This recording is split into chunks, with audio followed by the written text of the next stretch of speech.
Well, hello everyone. Hope you're all doing really good today. I'm having a pretty good day so far. I got some really neat stuff in store for you guys today. I got a good friend of mine that plays bass with me that's coming over, and we're going to demo some basses. We're going to go through the whole gamut today. He's a really cool guy and a great musician too. So I got to go dig around and find some basses before he gets here. It might take me a few, so here we go. Let's go digging.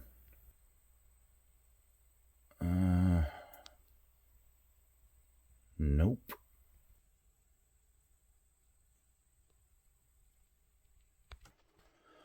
Okay, I think I found one here, guys. It's a nice long case, so it's either a bass or a stepladder, right? Okay, let's take a peek. Yep, we found one. All right. Let me get this down where you can see it really good. Okay, folks, here we go. What you're looking at here is a 1977 Fender Precision with a maple fretboard.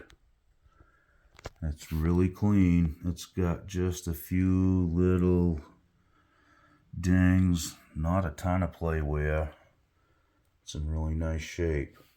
I know the history of this bass. I know the guy that bought it new. And then the second owner of this bass played in a band with me, or we played in a band together, I should say. And he ended up selling it. And my father bought this bass from him. So now I am the fourth owner of it. Okay, let's take a peek. This has got the, okay, there's a jack. I also have the original plate that goes to this too, and the chrome guard that goes over over that pickup. I guess I took them out of the case last time I had it out. I'll have to dig around and find them. Let's take a look at the back. Okay, here's a nice shot of the back. As you can see, there's some scuffs and stuff, but that's pretty clean for a 77, I must say. It weighs as much as an outboard motor or a small car. It's really heavy. I mean really heavy. That jack, I'm going to have to take it down on the bench and tighten that jack up too. That's a little loose. But all in all, this is a really, really nice sounding bass. Let's take it down on the bench and we'll fix that jack and give it another little going over before my friend shows up. Okie doke. Okay guys, here we are on the old bench. Been a while since I've been in the shop doing any repair work. It's been mostly demos lately, but again, this is a 77 Fender Precision. It has a maple neck. It's solid too. There's no cap over it. It's got a skunk stripe in the back for the truss rod. This is in really good shape. Not a lot of fret wear. There's a ton left. So here you go. There's the number and how you date these. The S stands for 70, and then the 7 is the year. So 77. That's how it's recorded in the logs, I guess. Serial numbers can be bizarre with Fender and especially Gibson, but Fender too, but that's legit. I mean, by the late 70s, I think they had it pretty much figured out. This has a brass nut, which is different. It sounds good though. I mean, this thing really has a nice warm round tone to it, and it's really heavy like I said before. Okay, I'm just gonna flip it over one more time. Okay, there's another nice shot of the back. As you can tell, I mean, this thing's in pretty clean condition. I did notice it was missing the strap button, so I gotta put one on there. I'm not sure how that come off, but stuff gets loose. That's why it's good to check it all out. And the tuners look really good. They work really well. I mean, those are like a piece of machinery, honestly. Them are heavy duty.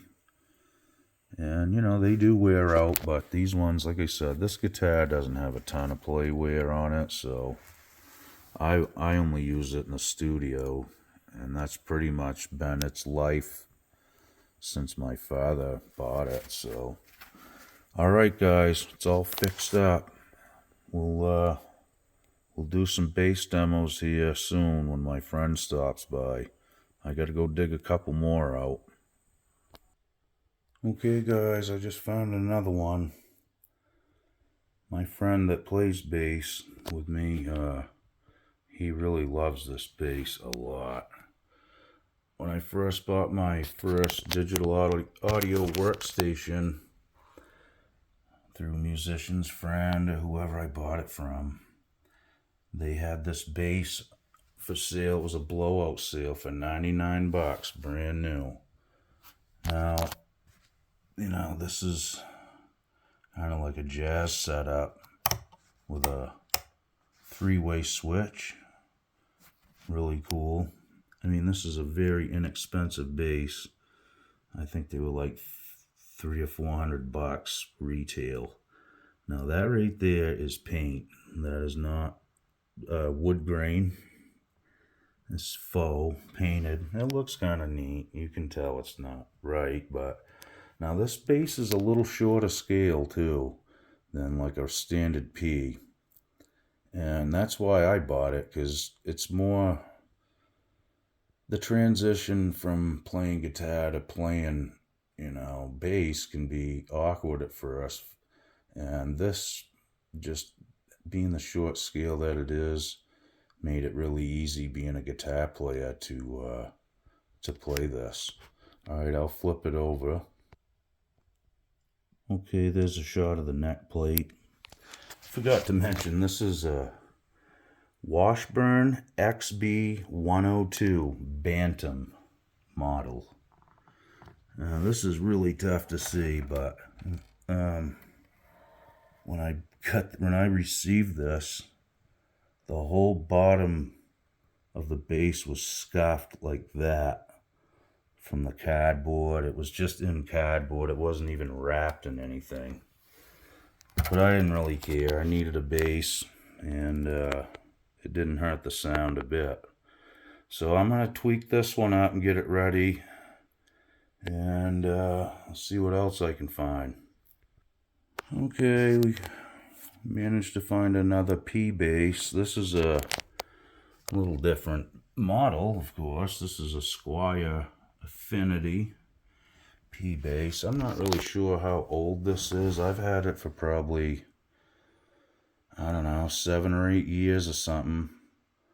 I bought a snowmobile off a guy, and a bunch of his friends were there. It is missing a knob. I gotta replace that, but a bunch of his buddies was there, and were there, and they helped me load the sled, and we got talking for a minute.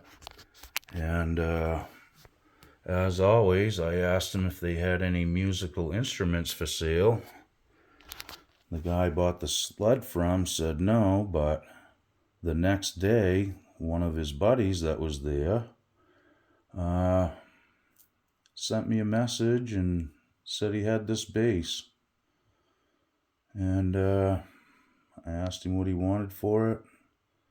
It was definitely the right price. I think I paid 40 bucks for this, to be honest with you. Maybe 50. I think it was 40. So there you go. I got to put a knob on it. I mean, everything works. It was missing that knob. And it's got a pretty good little bit of road wear there. And that's about it. Now I'm going to flip it over real quick and we'll just check the back out.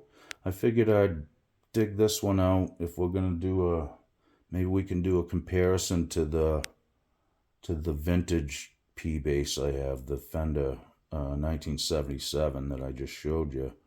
So let's look at the back. Okay, here we go. As you can see, I mean, there's really not even any scratches on the back, but I don't think this bass was played a lot, you know what I'm saying? It happens. The rest of it's in really good shape, minus the chipped paint on the bottom of the body. Typical tuners. There you go. Made in Indonesia. I haven't played this a ton, but from what I remember, it did sound pretty nice, and it plays pretty nice.